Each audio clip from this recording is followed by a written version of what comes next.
Omar Zahzah is a poet, writer, independent journalist, and assistant professor of Arab and Muslim ethnicities and diasporas studies at San Francisco State University. Omar is also the recent author of Terms of Servitude, a book chronicling the story of social media censorship and the Palestinian liberation struggle. Omar, welcome to the Palestine Pod. Thank you so much for having me. Really excited to be here with you both. So we have been in contact for several years now because part of your research has, in focusing on social media censorship in Palestine, has had you interacting with people who advocate for Palestine on social media, and that's how our paths crossed. Both Michael and I, individually and collectively on our Palestine Pod account, have had issues with social media censorship. And you tell part of our story in your book, why you felt it was important to write this book, and what can readers expect to find. One of the reasons that I felt it was important to write this book is that one of the main instruments that had allowed for many of us to realize so much success in advancing counter narratives about Palestine, which is, the internet and then what would become the social media platforms we're familiar with today, went from being these tools that could be used to counter the hegemony around how we talk about Palestine and counter the censorship that we were very familiar with seeing from, say, the corporate legacy media. They went from kind of being that type of resource to basically emerging as their own arch censors and kind of the latest gatekeepers, if you will, regarding the Palestinian narrative and the Palestinian struggle. And so I started to essentially realize that although there had been and remain, I think, a lot of gains in terms of raising people's consciousness about Palestine, in terms of challenging the media misinformation and disinformation that just abounds, especially in hegemonic cultural spheres, we're also seeing this increasing censorship and of the many tools that we'd been using to basically advance our organizing and our activism, or supplement it, I should say. So, there's several points in time at which were sort of important for the background of this book. One would definitely be 2021, which I'm sure your listeners and all of us will recall was when you started to see activism and organizing regarding Palestinians protesting their looming expulsion from the occupied East Jerusalem neighborhood of Sheikh Jarrah. And this, of course, that activism and organizing grew and abounded and eventually became what we knew as the Unity Intifada. And then also, also translated into increasing and ongoing resistance regarding what was at the time the latest bombardment campaigns in the Gaza Strip. And of course, it still feels weird to say this, but this is all obviously prior to October 7th, 2023, right? But at that moment in time, you see these organizers and activists taking to social media, you see them going viral on social media, and you see their reach kind of growing to such an extent that they start to be increasingly also platformed on legacy corporate media outlets like CNN, to talk about not just what's happening in terms of their specific impending displacement, but also about the nature of the Palestinian struggle more broadly. And there starts to be this broader cultural media reckoning with the Palestinian question.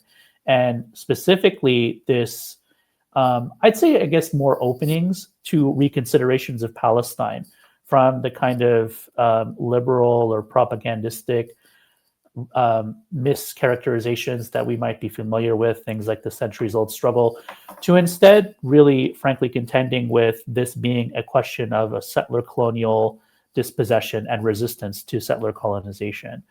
So, I just felt as though, especially in the early 2020s, I was in this moment where I was seeing a lot of these things unfold in real time, this reconsideration of Palestine, the usage of these newer platforms to advance counter narratives, seemingly at least a receptivity to that conversation, right? Which is separate from material restitution. I just want to acknowledge that. I don't want to say like things just got great and, Palestine was close to being freed, but there was increasing attention to this discourse. And then you started to see those companies, whose platforms Palestinians and their allies were using, start to try to reverse the gains that they had inadvertently facilitated. So you started to see this mass censorship of posts about Sheikh Jarrah, about incursions into the Al-Aqsa Mosque, about the bombardment of the Gaza Strip. And, so then, but at that time, I still kind of felt like this was futile. This was, just going to be a short-term issue, because obviously we're seeing so much shifting in terms of people's consciousness around Palestine. This can't really be something that is long-lasting. And instead, what we've seen is that these forms of censorship, the increasingly anti-Palestinian bent of the content moderation on platforms like Facebook, Instagram, X, has actually been streamlined into, their regular modus operandi, right? And we've seen that be consistent all the way through and past October 7th through this latest genocide. And so, that kind of got me to thinking, well, we have a very particular example of how Palestinians are directly racialized and targeted by big tech, which is also facilitating the Zionist physical process of settler colonization through the digital sphere by adopting these policies. And so I felt that, in the same way we have other scholarly interventions or just popular interventions about how big tech fortifies racism, it's really important to start paying attention to how this happens for Palestinians, and to think about social media, or to think about other kind of communicative platforms, in addition to the militaristic applications of big tech, which I also do go into in the book. But I didn't want to discount the fact that the normalization of this blatant censorship on social media is also a huge issue, and one important example of how Palestinians are targeted by big tech companies that are collaborating with the Zionist projects. Yeah, absolutely. And I think we can see one of the most glaring examples of that was when Meta deleted the account of Palestinian journalist Salah after he was murdered. Merely minutes after he was targeted, they coordinated the deletion of his account, which had documented war crimes for years. And also, he'd fought to keep his account. He had lost his account multiple times. He had to make like a numerous backup accounts. We all know the rigmarole, right? And so, there is a clear coordination happening where someone is targeted, a Palestinian journalist, a beloved Palestinian journalist is murdered, and then within mere minutes, the corporation Meta knows to delete the account. I mean, we already know, we spent time talking about the lateral movement of people like Jordana Cutler, who worked for Netanyahu and now serves as a Meta executive. And we've also talked about Guy Rosen, who was a member of Unit 8200 and now works as the chief information officer at Meta. These people didn't make that lateral movement so that they could just be super disconnected from what the Israeli government and the Zionist settler project is doing, right? They made the move to Meta so that they could continue and expand and supplement and support the agenda of mass extermination, but not just mass extermination, the cover-up of information, the deletion of evidence of war crimes. That's why they're there. Absolutely. Yeah, 100%. I mean, I don't really know what the word for it is, because it's not unfortunate, it's not harrowing, it's all of those things and more. But, there were moments, especially at the very inception of this as a larger project, because it is an outgrowth also of, independent journalism that I've been doing for years. But the idea of a book or a more sustained intervention into how, U.S. big tech fortifies the death and dispossession and colonization of Palestine, the oppression of Palestinians, through collaborating with the Israeli colonial project. In the beginning, I did sort of feel this internal back and forth of, well, is it really worthwhile just to focus on social media? And then I think, unfortunately, particularly what we've been seeing with the latest genocide is actually there are huge stakes even to these platforms that we can take for granted, right? These things that are so normalized in our professional lives, in our personal lives, that we sometimes kind of underestimate, the implications of their configurations, of their activities, and of what they mean for society as a whole. Again, because we can kind of take it for granted, but then you realize, well, actually, the deletion of these accounts is precisely the deletion of archival evidence of genocide, right? This is a real-time attempt to silence people who are trying to document genocide, to document colonial atrocities, and to galvanize international support. In a way, some of that kind of underestimation, I think, could also be an internalization of the very propaganda that these companies use, right? That we just provide a tech service that is supposed to be used in these specific ways, but we are not a government, we're not a nation, we can't be regulated in all of these other ways. We are not responsible when we have these policies in place. We're doing them because we're trying to protect our users. All of the excuses that they use to minimize the impact of their actions. And I think this kind of gets me into one of the other reasons, I guess, for not just doing the book, but for really emphasizing how much this is about colonialism. In the book, I talk about this notion of digital settler colonialism, which, I'm not the first person to use that term. In the abstract, it refers to how digital spaces become weaponized to support physical processes of colonization.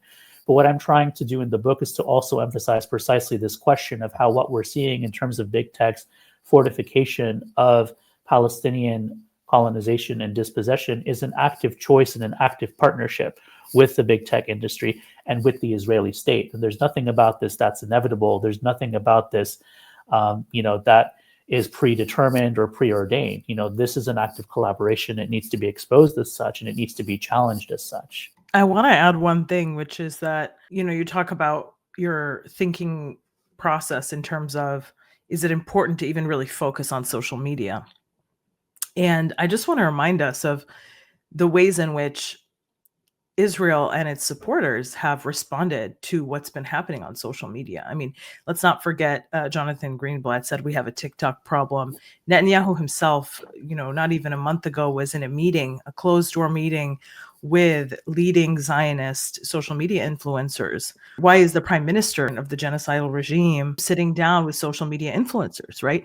And I think this ultimately goes back to Hasbara and, Right. the notion that for so long there has been such a calculated control over what is the narrative that comes out. And social media provided a very powerful and important tool to counter that, because all of a sudden, it's not just the Israeli military apparatus that's engaged in the process of quote unquote explaining, right? It is now ordinary people who are witnessing crimes in real time that are now relaying information to the rest of the world, and they are now explaining what they are seeing, and it's providing this counter narrative. So it becomes very dangerous. And when you see also, we're recording this episode at the time where, we're mere days away from the finalization of the sale of TikTok to Larry Ellison and Oracle, right? And you see just even the way in which the Trump administration has discussed this sale of TikTok, right? This forced sale of a foreign company. They've openly admitted that they're going to be engaged in retraining the algorithm, recalibrating the algorithm, right? It's so brazen, it's so express, it's so explicit that the whole point of it is to ensure that people stay pro-Israel at all costs, no matter what international crimes Israel is engaged in committing, no matter the atrocities that they are responsible for on a daily basis. And I think this really speaks to the inherent power that these platforms could have for a movement for liberation, and how it's really just one of the many frontiers where we are seeing efforts to crush that and to render the people on these platforms powerless. I mean, our own personal experiences with this, I went from getting thousands of followers a day having so much attention on my account because people were interested in the content, to becoming essentially invisible. Post something, nobody sees it. They just put you in a dark hole. Nobody sees what you're doing. And yet you still do it anyway, because even though they have crushed the reach, in terms of our potential audience, you still manage to break through the cracks. And every once in a while, someone new comes along your page and says, wow, I didn't know any of this. Thank you for educating me. And that becomes, the next person that you've taught. And now they're going to teach the people in their own circles and communities. So while it is certainly diminishing returns in a sense, you also can't afford to just not engage either, right? Because some people will say, we got to get off these platforms. We have to make our own platform, right? And then convince everybody to get on that platform. And so far, that hasn't really taken off either, right? This notion that, a free platform is going to be built, and that then we're going to get everyone on there. And then also that they're not going to be interrupted by the forces of complicit governments, right? Because anytime we saw an attempt for that happen, I mean, TikTok was that. Yeah. Telegram was that, right? It's always been interfered with. It's a continuous struggle on these platforms, in the same way that it's a continuous struggle in the Palestine liberation movement more broadly. Mm-hmm. That said, people should join Upscrolled. It's built by somebody who supports Palestine, and it is a part of the project for No Tech for Apartheid, I believe. So yeah, and I can also tell you, as a TikTok user, my algorithm has gotten way more Zionist content than ever before. And it's like, literally, I've never liked a video that would incline it or incentivize the algorithm to send me Zionist bullshit. But all of a sudden, I'm getting these videos of like, let me get coffee in Tel Aviv and whatever. You know what I mean? Just like the nonsense has. Meanwhile, it's like there's genocide happening. There's a Holocaust happening mere meters away.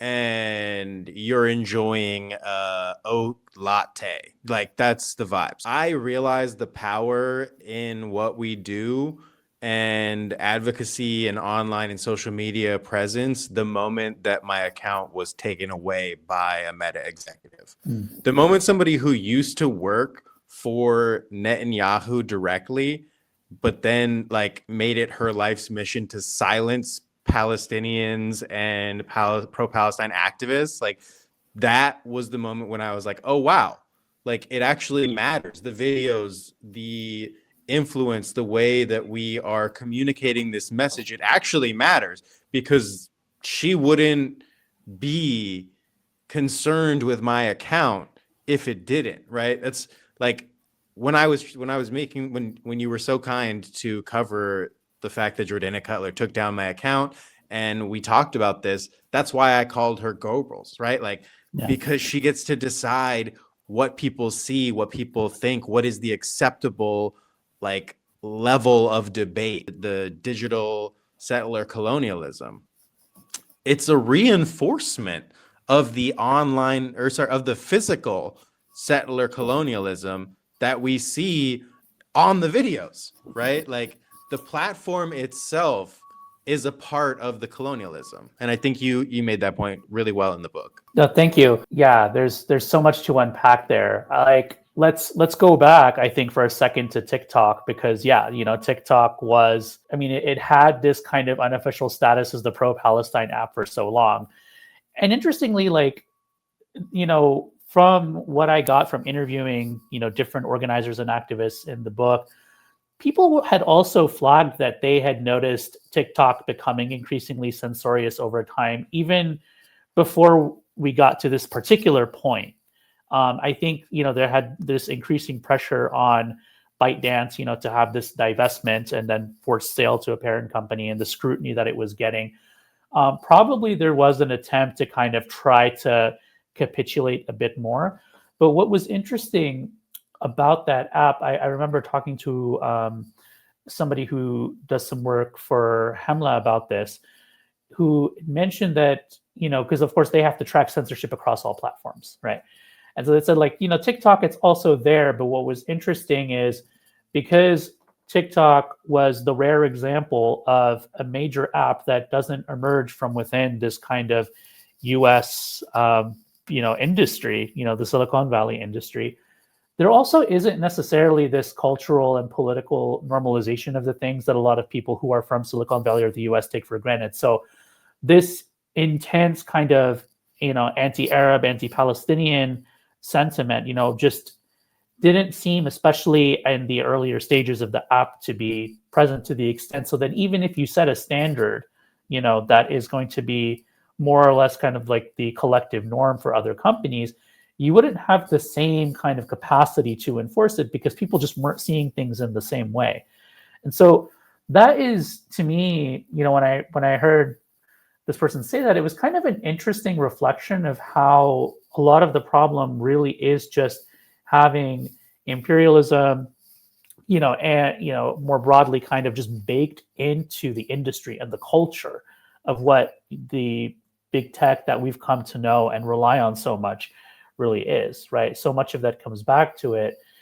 And that's why, although in the book I do focus on Palestine, I'm also very clear, like, the problem is imperialism, the problem is capitalism, because these companies are always going to be incentivized in the same way the legacy corporate media has always been incentivized to follow the dictates of US geo-imperial policy, right? That's what's in their best interest financially, that's what's in their best interest politically, not to actually do the things that they often give lip service to, like, promoting critical thinking, freedom of expression, promoting democracy, right? It's always going to bring us back to this position where these tools are fortifying oppression and domination and hierarchies of exploitation and extraction. That said, Meta just really, I think part of writing the book was almost like keeping receipts about how awful Meta as a company is, because I think in many ways they really helped set the model for just how to completely turn your platform into an instrument of the Israeli colonial project, from all levels. From 2016, where you start to have this delegation that goes to Israel to talk about, incitement, quote unquote. You start to have the streamlining of having Palestinians arrested en masse for their social media posts. You have the appointment of Jordana Cutler, which I think was 2016, and that creation of this really, this position, the head of Israel and the Jewish diaspora. What is this? It's automatically a conflation between Zionism and between Jewish identity, right? Like, reflected in the actual operations of the company. In 2015, you have the appointment of Emmy Palmer, who I believe had helped co-found the cyber unit, to the oversight board of Facebook, which is supposed to be like this official board that operates autonomously, regarding content moderation issues. The rolling out of these policies about when you cannot criticize Zionism on their platform. Like, at every level, we're seeing this company just reflect its operational devotion to Zionism and Palestinian dehumanization and colonization. And of course, the other danger is when a successful company does those things, they send the message to other companies that this is the way to succeed in the tech world. And so that's why I think it's not an accident. You see then Twitch kind of follow suit in, I think, November 2024 with their own policy regarding criticism of Zionism on their platform.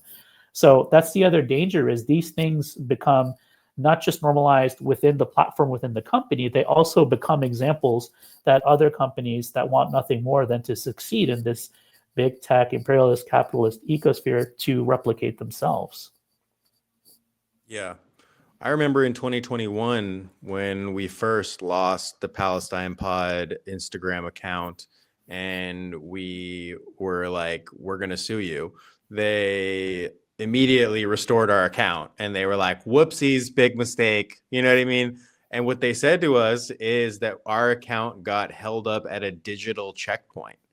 And I was like, wow, damn, you guys call it digital check. Isn't that a little too on the nose for, you know what I mean? Like, what you're doing. But I think that correlates exactly with what you're talking about. Like, I would like to read directly from the book. Quote, today, a handful of gargantuan U.S. private tech companies restrict, block, and delete Palestinian expression outright. In doing so, they digitally reinforce the Zionist settler colonial project.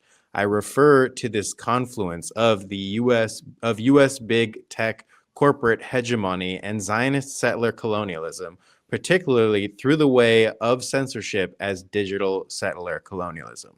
And then a little bit later, you say digital settler colonialism allows social media platforms to disguise anti-Palestinian conditions and policies as nominally objective, quote, community standards or, quote, terms of service. And I think that that's such an important point to make, because they make anti-Palestinian racism the status quo, right? Right. It's baked into the actual product itself, where it's like, these people will be demonized, and it's going to be algorithmically and systematically done. Yeah. Yeah. And of course, I mean, that's always going to condition the way that moderation plays out on these platforms, right? And I mean, that's part of the danger of, again, these things that we take for granted, something like a community standard. I mean, what community are you talking about, right? How are these collective standards? I mean, the things that you consider, so-called extremism or incitement or violence are already, we can tell from just the receipts of the numbers of how many people have had posts wrongfully taken down or suppressed or their accounts deleted altogether. This is already such a racialized notion, because the idea of like Palestinian resistance or Palestinian organizing is already inherently a threat, to a status quo that prioritizes white supremacy, that prioritizes Zionism, and that takes for granted the integrity of, U.S. imperialism and militarism. So that's the other thing, is this doesn't just stay on the platform, right? This is reflective of the society that we live in, and it also conditions the way that we interact with the world around us. Sorry, you looked like you were going to say something. Oh yeah, I think that AI is a tool of white supremacy and a tool of Jewish supremacy, and I actually believe that it stands for Aryan intelligence. We've obviously seen and discussed on the pod how AI has been used as a tool of genocide in the ongoing genocide, whether it be through the Israeli army's usage of AI software that it develops, like Lavender, the Gospel, Where's Daddy, that allows it to more quickly identify so-called targets for killing in Gaza. The Where's Daddy AI in particular, the whole purpose of it is to inform the Israeli military of when the supposed targets, which have been named by other AI platforms, have gone home to their homes in the evening, so that then they can be bombed and killed with their families. That is the entire purpose, the raison d'etre of that AI. So we've seen the really nefarious and dystopian ways that AI has already been used as a tool of genocide, with essentially no regulation on that possibility.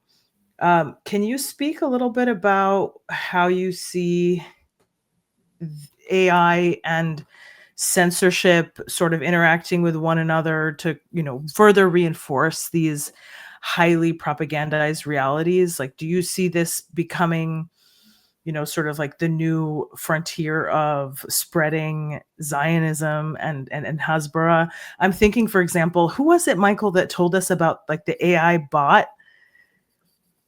Do you remember this? There was someone that was like AI bot that Israel had put out that ended up becoming self-aware and anti-Zionist and like pro-Palestine, and it called Israelis white colonizers, and also a number of other things. Like it said, that Palestine is occupied. Yeah. It said, like, it confirmed Israel's a settler colonial society. And so basically, like, they had to recall this AI bot that just like read a book.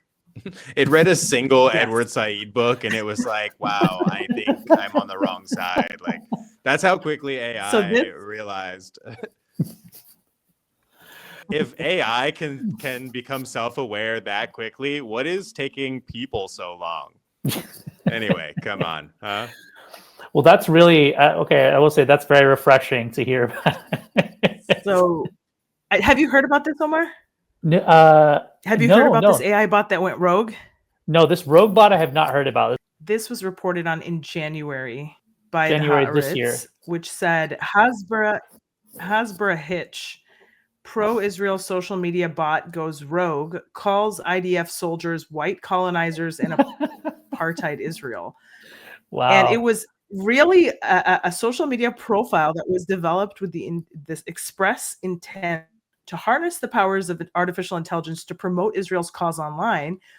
And it got pulled for, quote, pushing out blatantly false information, including anti-Israel information, in an ironic yet concerning example of the risks of using the new generative technologies for political ends. Now, of course, Haaretz said the Haaretz author said that it was blatantly false, but I see nothing false about referring to Israel as an apartheid regime or the soldiers as, white colonizers. But Yeah. blamed Israel for the U.S. plan to ban TikTok, so was very aware of everything that was going on. But they pulled it, so that's just some good news. Yeah, that's great news. To follow up, did you guys hear the story of the Israeli soldier who was eaten by a shark? Oh, I remember that. Yeah. Ugh, what a feel-good story. You know what I mean? Not for him, but for me. Anyway. To go back to your question, and I almost feel like both of you should also speak to your own experiences, because to be honest, it's basically your experience that I, chronicle in the book, or at least part of it, right? Is like, how has AI been used? Part of it is, during, I guess it was around 2024, but really during the first year or so of the genocide, you start to see the capacity for making somewhat more sophisticated AI bots. And I guess that's the problem with the Haaretz piece. It got really sophisticated, right? But you could make kind of stronger AI bots that would start swarming people who are posting about Palestine social media, and just really, especially swarming their comments and just overwhelming people. And I think this was, this was Israeli, but also I believe that you had the BJP party, I believe, in India as well, kind of taking part in some of this activity, kind of this broader effort to counter, a lot of the anti-genocide and pro-Palestine online sentiment that was growing in indignation at the genocide. So I feel like there's definitely been a refinement of the LLMs that are used, through AI to create better bots than what we'd seen in the past. But at the same time, I think although that this was basically cumbersome for people to have to put up with, wasn't necessarily super effective in terms of swaying opinion. It was more so that this just created this kind of digital fatigue that people were feeling, because you suddenly have to go from, thinking about what's your next piece of content going to be, to, okay, I have to delete all of these comments. I can't even delete them. It's too many. It's overwhelming. I need to decide if I'm going to post about this a little bit less or not. Don't think it really had that much of an impact, but you definitely do have to weather this storm that was going on for a while. I've certainly seen it on that level. I mean, to kind of jump ahead a little bit, I think also with the TikTok deal that we're seeing set in motion now, with the relationship that Oracle has with something like OpenAI through their contracts, right? I think we're going to see the continued reliance on AI, not just as a mechanism of surveillance, but also as something that is probably going to be even further streamlined into mechanisms of censorship and moderation, more so than we already see it, because we do already know that algorithmic content moderation is a large part of how censorship takes place now. There's kind of this, at least this two-step, if not this multifaceted process more broadly, where people incorporate AI flagging with also individual discretion, and they keep that intentionally opaque so that it's very difficult to piece together. I mean, one of the things that I was, again, to go back to, an organizer from Hamla said, part of the difficulty is that we're always working in hindsight, because you only find out about innovations most of the time after the fact, right? But those would definitely be some of my predictions. I do think AI is only going to be further integrated into both the dissemination of propaganda and into censorship, if not surveillance vis-a-vis the platforms more broadly. And all of the major tech companies are complicit in this.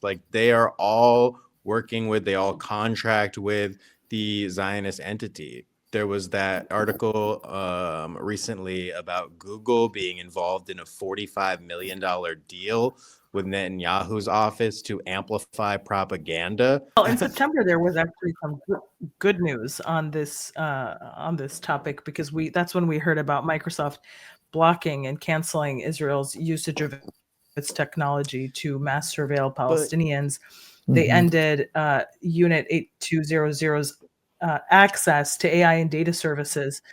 And a lot of this is thanks to a lot of the organizing that was happening internally within the company. But the technology that previously the Israeli army had access to was a surveillance system that collected millions of Palestinian civilian phone calls made each day in Gaza and the West Bank. And all of that information was being turned over to the Israeli military as part of its Microsoft Azure contract. So at some point, they made a decision to cut the Israeli military's access to this data off. And, we can only wonder why that decision was made in what is clearly Zionist-leaning company. It's very sympathetic also to the Israeli military and the Israeli government policies. Didn't they only cut off some services, and wasn't a lot of the stuff that they had been doing in collaboration through a back door that was already built in on a lot of the products that had been distributed? I remember there was this big hullabaloo about they made a press release and everybody was all of a sudden lauding Microsoft. But if you really looked into the details, it sounded a lot more like lip service to me. But I mean, I could be wrong. I'm not trying to diminish our wins. Obviously, we take wins wherever we can get them, and shout out to the organizers who pushed and confronted Microsoft to even get them to this position. But it doesn't, I don't know. It just, to me, it felt a little weird for all of a sudden everybody to be like, oh, hell yeah, Microsoft. So according to The Guardian, the termination is the first known case of a U.S. technology company withdrawing services provided to the Israeli military since the beginning of the war on Gaza, aka the genocide in Gaza. I'm just reading a direct quote. Yes. They go on to say that the decision has not affected Microsoft's wider commercial relationship with the Israeli army, which is a longstanding client and will retain access to other services. The termination will, however, raise questions within Israel about the policy of holding sensitive military data in third-party cloud hosted overseas. Because I think ultimately what was at risk here was that all this data was being kept in a cloud somewhere overseas. And so I think now the Israeli army is like, oh, well, we'll just have to work around this going forward. But they do also attribute the decision to deprive the Israeli army of access to this data as a result of organizing both internally and externally by activists and members of civil society to put pressure on these tech companies to end or limit their relationships with the Israeli army. I think it's an important case in a lot of ways. I mean, one, again, to return to what you were saying, Lara, which is that this is a demonstration of how sustained organizing and activism really made a difference. And I think this is one of the things that people in tech actually can do, because this question comes up a lot because things feel very fatalistic. It's well, if you're actually in one of these companies, you have all of these different ways of being able to affect change. You can be an organizer, you can do direct action, you can do demonstrations, you could be a whistleblower, you could leak all of the things that these companies are doing. And frankly, that's one of the major sources that we have for a lot of the information we get, because this stuff is kept private by design. But I think another example of why this was an important case and an interesting case is because I believe, and correct me if I'm wrong on this, but I recall right when this was being brought to Microsoft's attention, initially what they said is, well, we can't really be responsible for how the Israeli military, the Israeli government chooses to use, these products. We're simply providing a service. They're doing what they want to do with it. We don't, have any input on the nature of their application. More or less, I think the logic was basically that.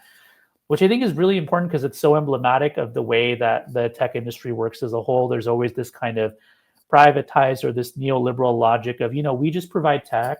We can't be accountable for the tech we provide, and we're not accountable for what people do with it. We're just this neutral middle third party that's providing, some services that we give specific conditions about for you to use. And, you basically have to accept it. Otherwise, don't use our product that we say is free, but it's not really free because we're mining all your data and we're surveilling you. And, we may have relationships with, all these different disciplinary institutions, asterisks, right? So I think that's the way. It's another demonstration of the kind of impasse that we're at right now, where we have all of these oppressive actions that these companies are facilitating, and yet we still need to continue to find the pressure points and the levers of accountability, to actually hold them to account. That's one of the reasons I think that the report by Francesca Albanese, I think it was in June of 2025, was so important, because it's one of the pieces of legal thought that is saying, let's actually start treating these companies and representatives of these companies as accountable for the crimes against humanity that their products facilitate, that their business dealings facilitate, right? So I think it's important to keep thinking along those lines. Essentially, we can't continue to buy or allow for this logic to be bought of, we're just these neutral third-party dealers. We can't have any kind of accountability or responsibility for what other people are doing. And that logic falls immediately on its head when you consider, like, if Hamas were to want to get an Azure contract with Microsoft, its representatives called up Microsoft and were like, hey, we heard you're just a neutral third party offering services totally neutrally to people. Like, that would never work, right? So it's obviously a political choice. Well, we even saw that with Telegram, right? I mean, that's what happened with Telegram. Like, Telegram started to get this pressure because, Hamas was using Telegram as one of its platforms. And so they took, so yeah, exactly. It's a very cynical logic. It's like, and it's very cynically applied. That's the problem, is you really have this outsized kind of control, domination, and the really arbitrary nature with which you apply these conditions that are supposedly collective, supposedly objective, right? It's why this idea of community standards is really such a farce, because we know that these are being selectively enforced by a very powerful group of people, or at least people who buy into their interests. And we know that, the victims are going to be the rest of all of us who are trying to fight for freedom, not just against genocide, but also for liberation from the river to the sea, right? And anyone else that we're in allyship with against structural oppression of all kinds. We know that we're always going to be the ones who are bearing the brunt of this, because, these are illusions ultimately. After doing all this research and after publishing this book, two questions. One, when people ask you after, with everything that do you still think it's worth it for us to be on these platforms? What is your response to that? And two, if you could give advice to users based on what you know about the best way to leverage impact on these platforms, what would it be? Oh, that's a really good question. I've talked to a lot of organizers as part of the book, yourselves included, and people had differing opinions. Some said we need to leave and find our own platforms, and others said, no, we need to meet people where they're at. I do think that it's important to continue to meet people where they are. And we know, for better or worse, that a lot of our base is going to be on these, hegemonic platforms. And so I don't think it's a good idea for us to cede that ground completely. In a sense, that's what they want us to do, which is why they're spending so much time and effort into turning them, into essentially Israeli propaganda mouthpieces anyhow, right? Because they saw how successful we had all been at actually, making them advance, the liberation struggle. And so now they're trying to kind of just flip that.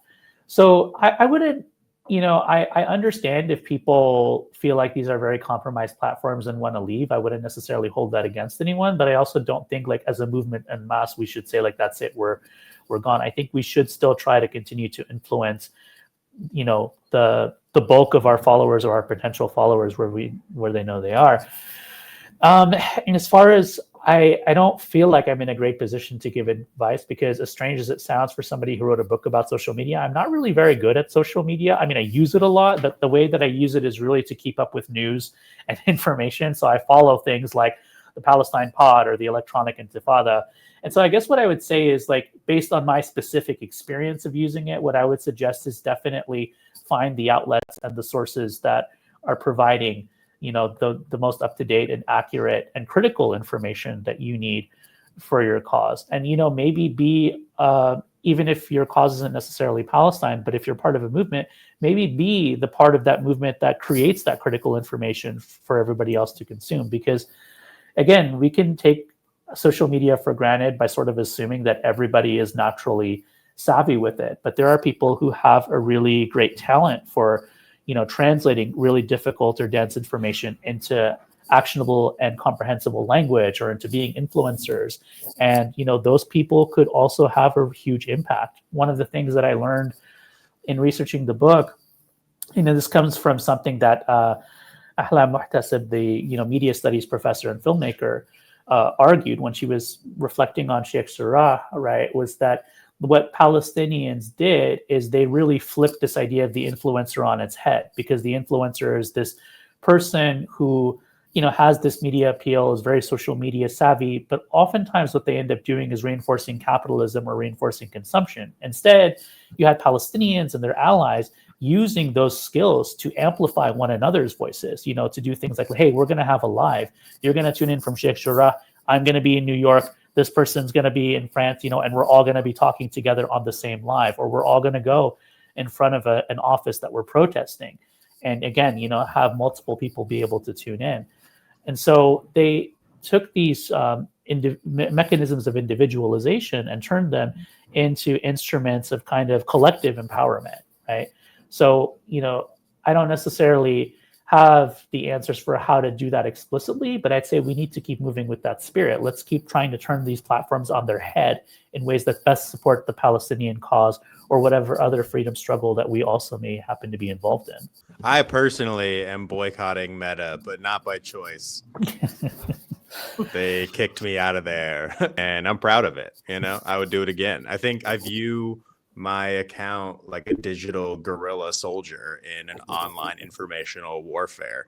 And like, yeah, they took my account away, and I tried to warn people that it was like a bigger deal than just me. Obviously, it was like a systemic issue that was going to affect people generally, activists, Palestinians on the ground, everybody who was interested in liberation was going to feel this eventually. Yeah. And it's continuous. I mean, you know, it's not, you were, you know, not the first and you're not the last to be permanently banned. So it's ongoing. And, you know, there were many before you that came and couldn't get their accounts back. So I think it just speaks to, you know, I often think about, like, what if they just didn't get in the way? What if they just let information actually flow freely, and people just have access to whatever they were interested in without any suppression? What would the internet actually look like? What would social media look like? And I think we would be so much further than we already are, you know, keeping in mind that there have been tremendous shifts in public opinion in the last 2 years, particularly in the global north. You know, every single survey that comes out indicates that there is more sympathy with the Palestinian cause, with the Palestinian people, than the survey before it. Mm-hmm. And that just continues with time. And that is despite the repression and the social media censorship, right? And so I think we would just be even so much further along than we are. But I also think that despite the repression, we have still been able to push tremendously in terms of changing public opinion. And that only came because people were exposed to the reality on the ground, which was provided for us first and foremost by the Palestinian journalists who gave their lives, the lives of their family members who were assassinated in mass, just to spread this message of what they were experiencing, of what they were seeing, what they were undergoing on a daily basis. And I think about the place where we're at now, you know, as time has gone on, we've and as we've seen sort of this genocide shift from, a very accelerated form of mass destruction and killing to now we have this political posturing of the Trump plan, and there's a ceasefire in place, which of course we know is not a real ceasefire, because anytime there's a ceasefire, Israel continues to kill Palestinians and displace them, but it does so a little bit more quietly. And that's exactly what we've seen in the last couple of weeks. Yeah. But I'm sort of coming to terms with the fact that the destruction of Gaza was planned from the outset, that this was something that they decided, we are going to destroy this place. We're going to destroy all of it. And it was only when the destruction was essentially complete that then they come out and they declare that now there is this ceasefire with a plan, right? This Trump 20-point plan, a plan for reconstruction, allegedly. And shortly after that, Kushner's announcement that reconstruction will begin, but only in the areas controlled by the Israelis in Gaza. And so you see very much the logic of elimination and replacement, that settler colonial logic of we first destroy everything, we clear it out, we reduce it to zero, and then we rebuild for the purposes of capital accumulation and settler sovereignty, right?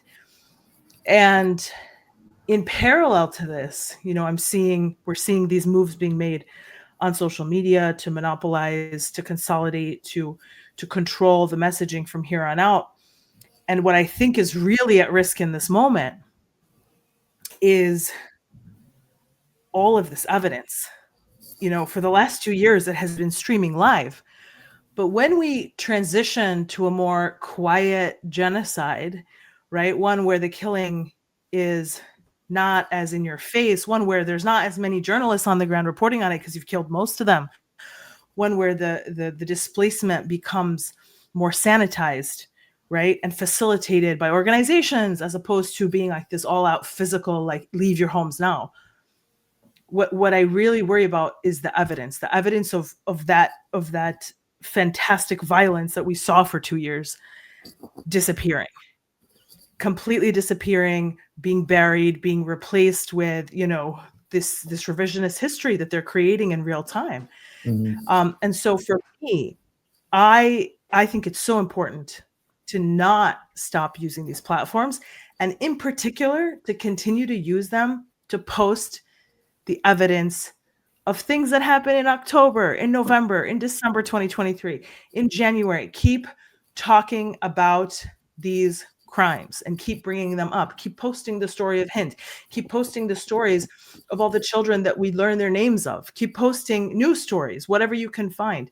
It's so important to continue to tell the story because of the effort in real time to continue to erase the story. So if there's not people on the other end that are saying, nope, new post, then they end up erasing everything from the past, and there's nothing there to actually to provide that counter narrative to say, no, that's not true. This is what the Israeli military did. They put thousands of Palestinians in mass graves. Let's remember the massacre at Al-Shifa. Let's remember the massacres in Nusayrat. Let's remember, the attacks on all of the hospitals, and go through, and continue to document that in real time. I think that's really important because people are going to start to drop off once they think there's a ceasefire. People are going to start to drop off once they see, oh, there's reconstruction. Okay, but who's it for? Who's it by? What are they doing? And it's much more difficult to keep people's attention on something when it's entered these, quieter phases, which are no less destructive. They're just a different phase in the settler colonial project of elimination and replacement. We need to continue to hold our movement accountable to say, basically, don't drink the Kool-Aid. Even if we don't necessarily expect or definitely don't want there to be a return to the kind of large-scale bombardment that we saw before, this is not a ceasefire. This is something that continues to be broken. This is a lie we're being forced to swallow. We need to continue to keep our pressure up, to keep our rhetoric up, and to keep advancing the cause for Palestinian freedom and liberation, and oppose both the ongoing forms of violence as well as this attempt at political domination as much as we can through all the platforms that we have, through all the spaces that we have. They are already covering things up. There used to be an article in the Jerusalem Post. The title of the article was Israel is a safe haven for pedophiles. And that article is gone. Now, that is common, right? It is very common for them to scrub articles from websites that are like not favorable to them. You used to just like have to look it up on the Wayback Machine. Here's the thing. I looked it up on the Wayback Machine. They scrubbed it from there too. They scrubbed the archive of the article, right? And so it's like they are working judiciously to scrub their crimes from the internet and make it difficult to research the flagrant violations of the law that they do every single day to the Palestinian people. There's this saying, right, that the internet is forever, and I think we're seeing in the Palestinian context, that's not even necessarily true, and we're going to see the different ways to which that is actually untrue when it, in the ongoing attempt to kind of evade accountability both for genocide and the overall crimes of the Zionist project. Yeah, unless Ever is the name of an Israeli guy who does AI coding, I don't think the internet is forever. That's Anyways, maybe a good place to end. I was just going to say, what a good spot to tie Maybe it up. this is going to be the opening clip, maybe like the opening joke or